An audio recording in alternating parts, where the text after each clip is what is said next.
Salmo 6. Oración que pide misericordia en tiempo de prueba. Salmo de David. Jehová, no me reprendas en tu enojo, ni me castigues con tu ira. Ten misericordia de mí, oh Jehová, porque estoy enfermo. Sáname, oh Jehová, porque mis huesos se estremecen. Mi alma también está muy turbada. ¿Y tú, Jehová, hasta cuándo? Vuélvete, oh Jehová, libra mi alma. Sálvame por tu misericordia, porque en la muerte no hay memoria de ti. En el Seol, ¿quién te alabará? Me he consumido a fuerza de gemir. Todas las noches inundo de tanto llanto mi lecho. Riego mi cama con mis lágrimas. Mis ojos están gastados de sufrir.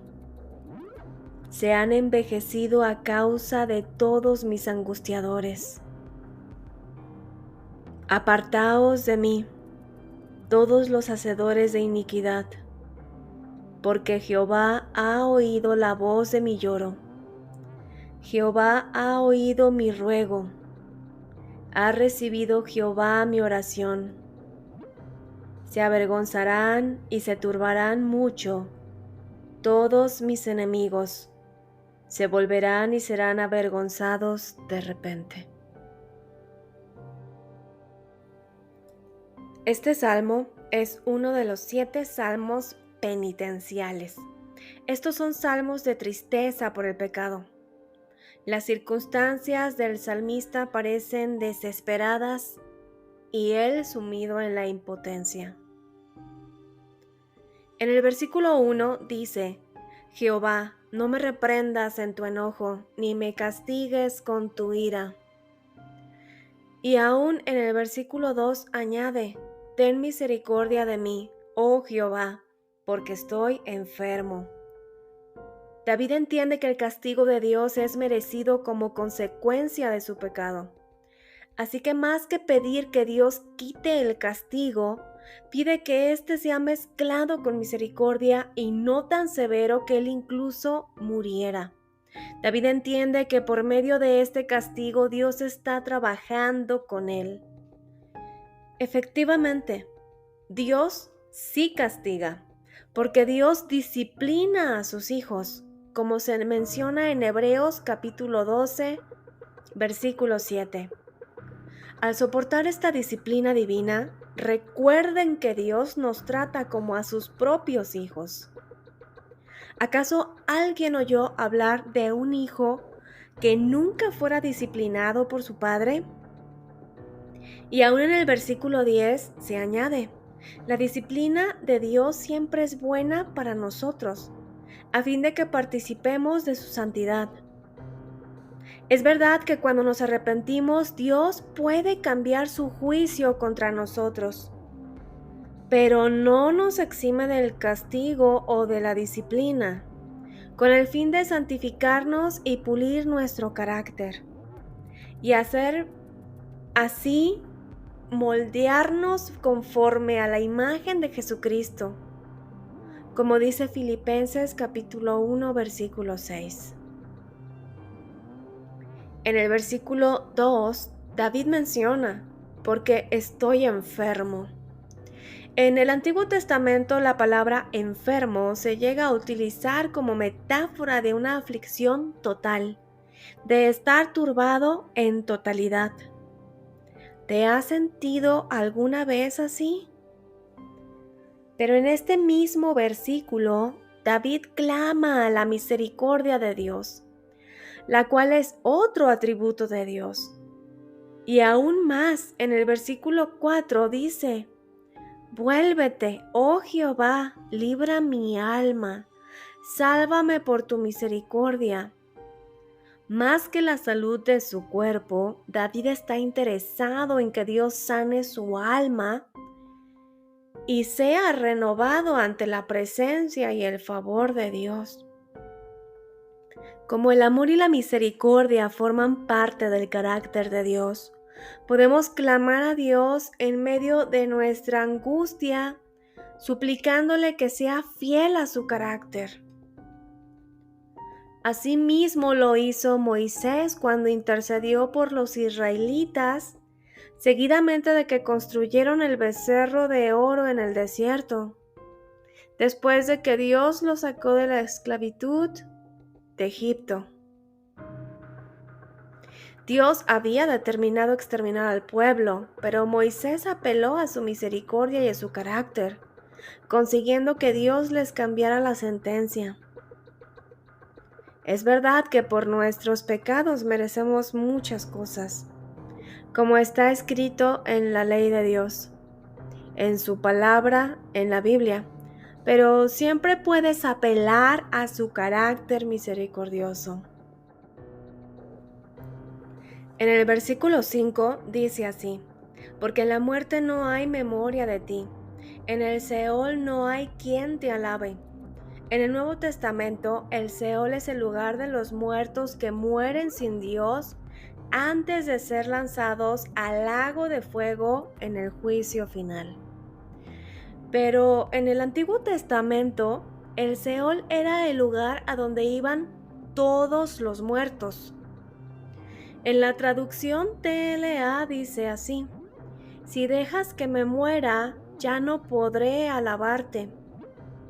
Más que estar preocupado por su aniquilación o por dejar de existir en este mundo, a David le preocupaba su incapacidad para participar temporalmente en las ofrendas públicas de alabanza en esta vida.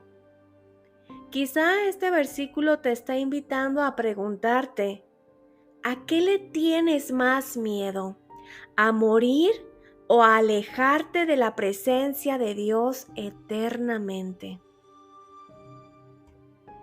En los versículos 6 y 7 dice así: me he consumido a fuerza de gemir. Todas las noches inundo de llanto mi lecho, riego mi cama con mis lágrimas, mis ojos están gastados de sufrir.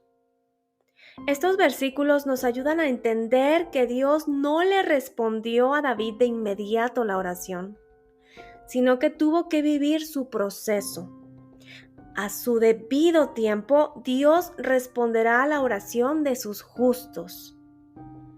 Yo sé que en el tiempo de la angustia parecen interminables los días y las noches, y a veces no querrás ni siquiera levantarte de la cama, aunque el estar acostado implique no parar de llorar. Lo que quiero que entiendas es que todo lo que Dios permite, así sea angustia y tribulación, tiene un propósito en tu vida. Y como dice Romanos capítulo 8, versículo 28, Dios hace que todo coopere para bien de los que le aman. A veces Dios quiere pulirnos y es solamente por medio de las lágrimas y el dolor que eso puede suceder.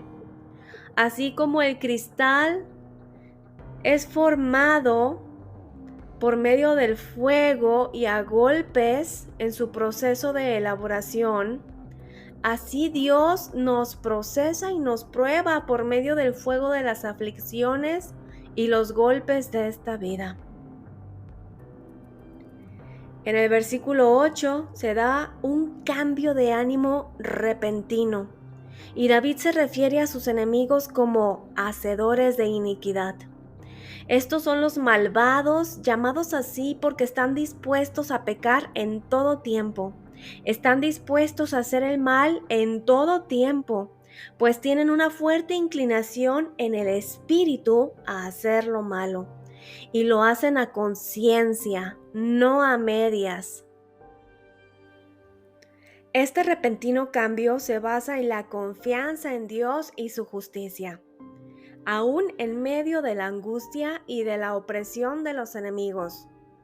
Y el Salmo dice: apartaos de mí, hacedores de iniquidad, porque Jehová ha oído la voz de mi lloro. Jehová ha oído mi ruego, Ha recibido Jehová mi oración. Se avergonzarán y se turbarán mucho todos mis enemigos. Se volverán y serán avergonzados de repente. David terminó el salmo con una nota de confianza.